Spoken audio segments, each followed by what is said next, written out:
پہلی بار محمود نے باغ جناح میں دیکھا۔ وہ اپنی 2 سہیلیوں کے ساتھ چہل قدمی کر رہی تھی۔ سب نے کالے برقعے پہنے تھے مگر نقابیں الٹی ہوئی تھیں۔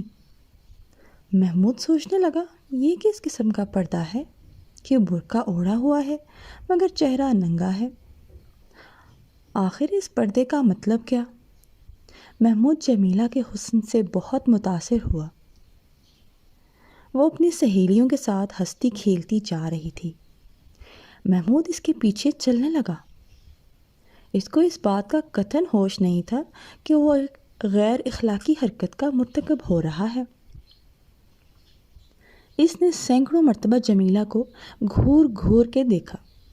اس کے علاوہ 1-2 بار اس کو اپنی آنکھوں سے اشارے بھی کیے مگر جمیلہ نے اسے درخور اعتنا نہ سمجھا اور اپنی سہیلیوں کے ساتھ بڑھتی چلی گئی۔ اس کی سہیلیاں بھی کافی خوبصورت تھیں مگر محمود نے اس میں ایک ایسی کشش پائی جو لوہے کے ساتھ مقناطیس کی ہوتی ہے۔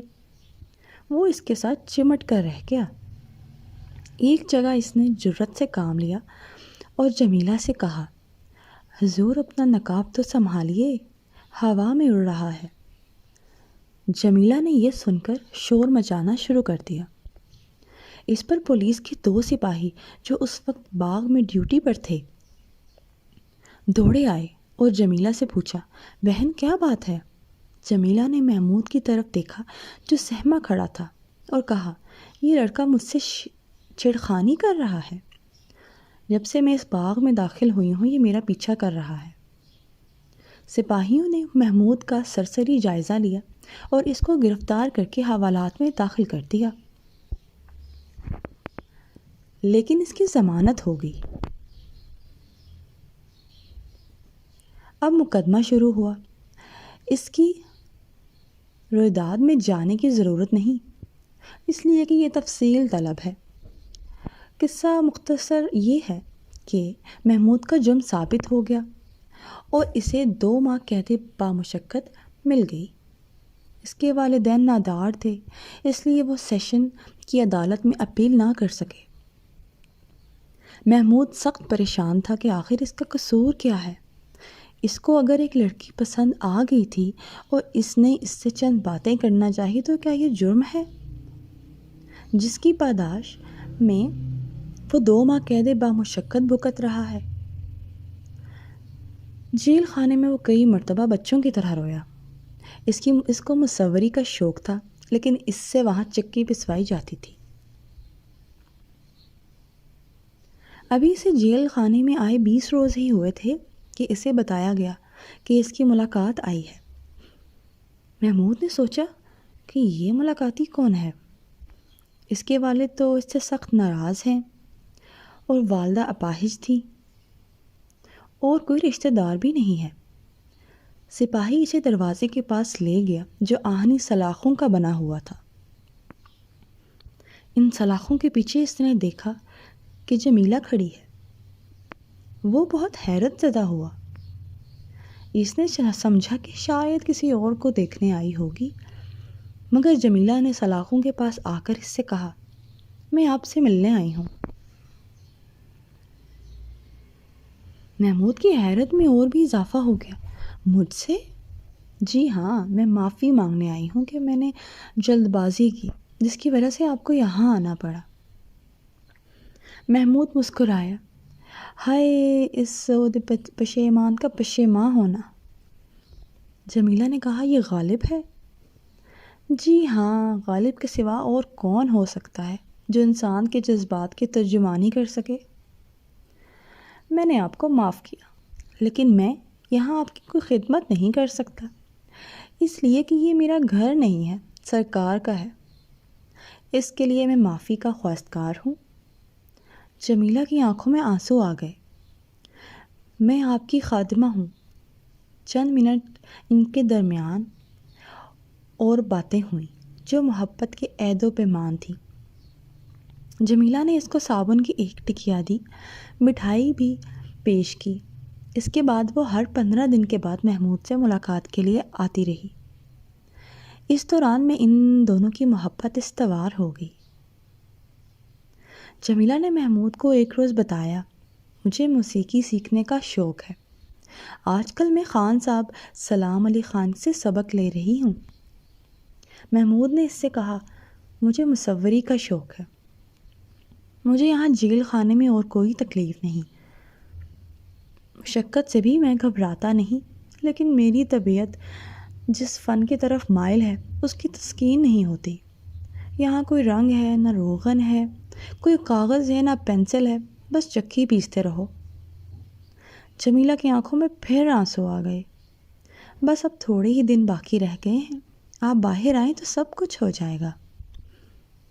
محمود 2 ماہ کی قید کاٹنے کے بعد باہر آیا تو جمیلہ دروازے پر موجود تھی، اس کالے برقعے میں جو اب بوسلا ہو گیا تھا اور جگہ جگہ سے پھٹا ہوا تھا۔ دونوں آرٹسٹ تھے، اس لیے ان دونوں نے فیصلہ کیا کہ شادی کر لیں، چنانچہ شادی ہو گئی۔ جمیلہ کے ماں باپ کچھ اثاثہ چھوڑ گئے تھے،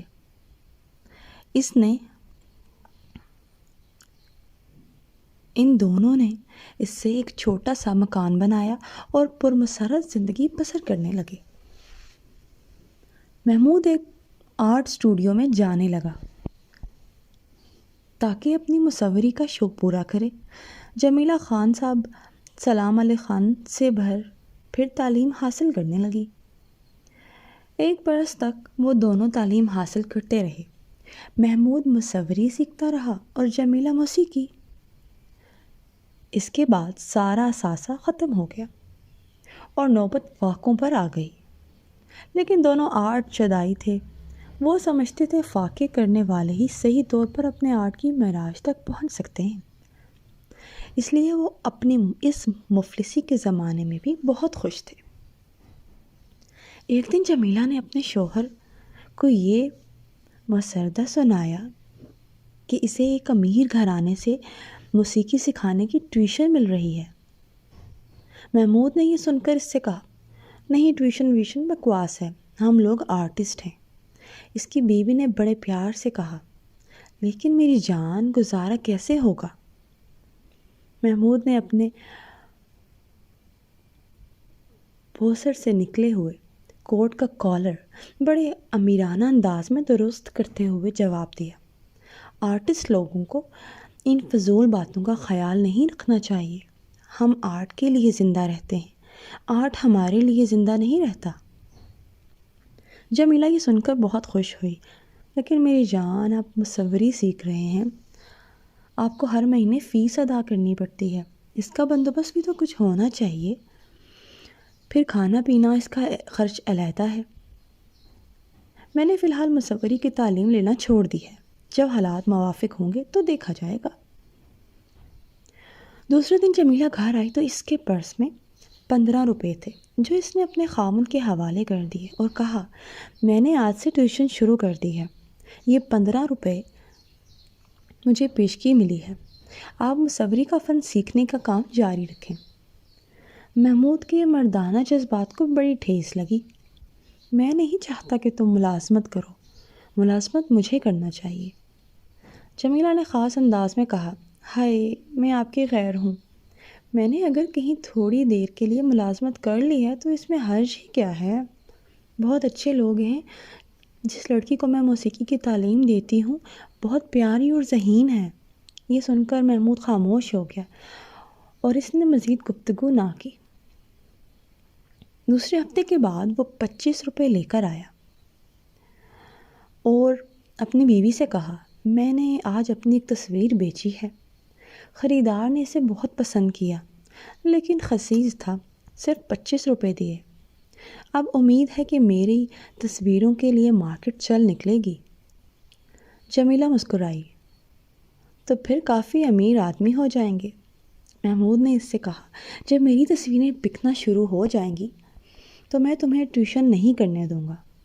جمیلہ نے اپنے خاوند کی ٹائی کی گرس درست کر کے بڑے پیار سے کہا، آپ میرے مالک ہیں، جو بھی حکم دیں گے مجھے تسلیم ہوگا۔ دونوں بہت خوش تھے، اس لیے کہ وہ ایک دوسرے سے محبت کرتے تھے۔ محمود نے جمیلہ سے کہا، اب تم کچھ فکر نہ کرو، میرا کام چل نکلا ہے۔ 4 تصویریں کل پرسوں تک بک جائیں گی اور اچھے دام وصول ہو جائیں گے۔ پھر تم اپنی موسیقی کی تعلیم جاری رکھ سکو گی۔ ایک دن جمیلہ جب شام کو آئی تو اس کے سر کے بالوں میں دھنکی ہوئی روئی کا غبار اس طرح تھا جیسے کسی ادھیڑ عمر آدمی کی داڑھی میں سفید بال۔ محمود نے اس سے استفسار کیا، یہ تم اپنے بالوں کی کیا حالت بنا رکھی ہے؟ موسیقی سکھانے جاتی ہو یا کسی جیننگ فیکٹری میں کام کرتی ہو؟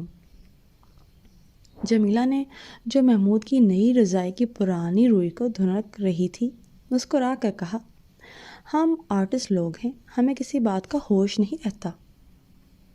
محمود نے حقے کی نیب منہ میں لے کر اپنی بیوی کی طرف دیکھا اور کہا، ہوش واقعی نہیں رہتا۔ جمیلہ نے محمود کے بالوں میں اپنی انگلیوں سے کنگھی کرنا شروع کی۔ یہ دھنکی ہوئی روئی کا غبار آپ کے سر میں کیسے آیا؟ محمود نے حقے کا ایک کش لگایا، جیسا کہ تمہارے سر میں موجود ہے۔ ہم دونوں ہی ایک جیننگ فیکٹری میں کام کرتے ہیں، صرف آرٹ کی خاطر۔